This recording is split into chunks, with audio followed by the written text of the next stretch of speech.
de taxi adaptés sur les petites distances. Honteux et indigne. Indignation des familles après une décision controversée. Polémique après la suppression des taxis d'enfants handicapés pour des raisons budgétaires.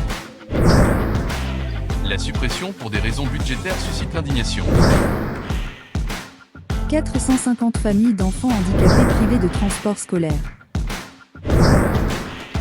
Les parents mobilisés. Enfants handicapés inquiets pour leur transport. Taxis supprimés, la colère des familles.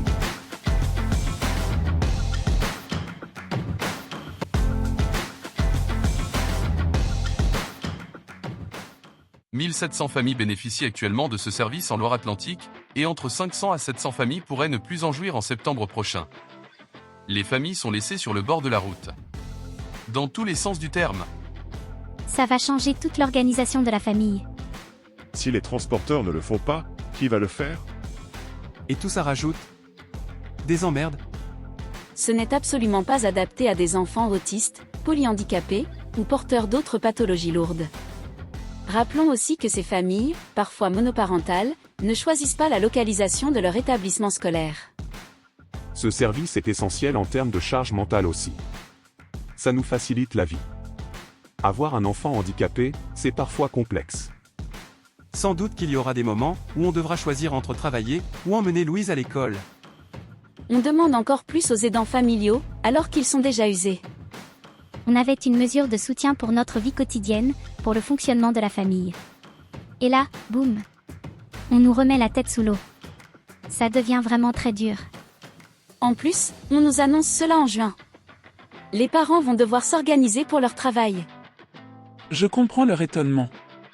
Mais un courrier leur a été envoyé. À toutes les familles. On a écrit à tout le monde.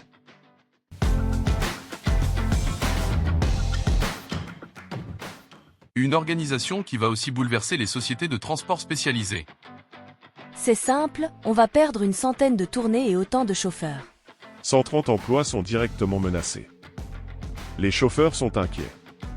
Il ne faut pas oublier que ce sont plutôt des temps partiels. Certains n'ont que ça comme revenu. D'autres ont un double emploi, ou déjà une pension de retraite, et ce temps partiel est un complément de revenu.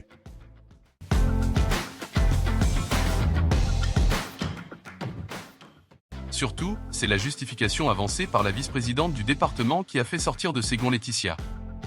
Elle nous apprend que le bilan carbone est pris en compte. La moyenne de remplissage des véhicules est actuellement de 3 enfants.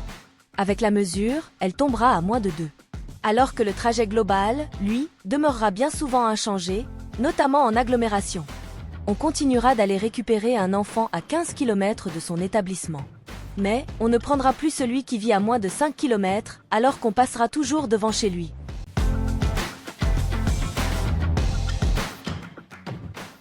Les coupes budgétaires doivent-elles se faire sur les publics les plus fragilisés? Nous refusons que nos enfants soient une variable d'ajustement budgétaire, et demandons au président du conseil départemental M. Michel Ménard, de revenir sur sa décision et d'assurer pleinement sa mission de transport adapté. Il en va de la vie quotidienne de centaines de familles.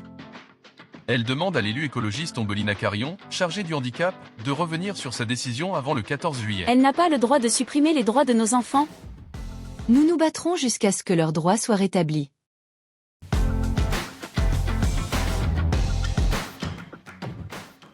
Plein soutien aux familles injustement pénalisées par la scandaleuse décision du conseil départemental.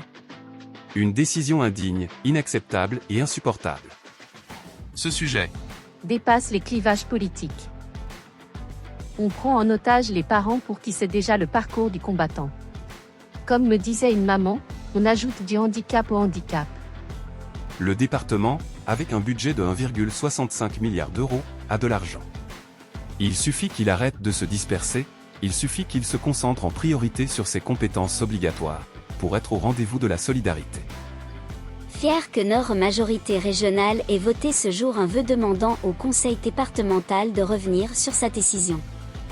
Choqué de l'attitude de l'opposition de gauche qui reste dans le déni de la situation, et n'a aucun mot de soutien ou de compréhension pour les conséquences que cette décision fait peser dans la vie des familles. C'est un scandale sans nom.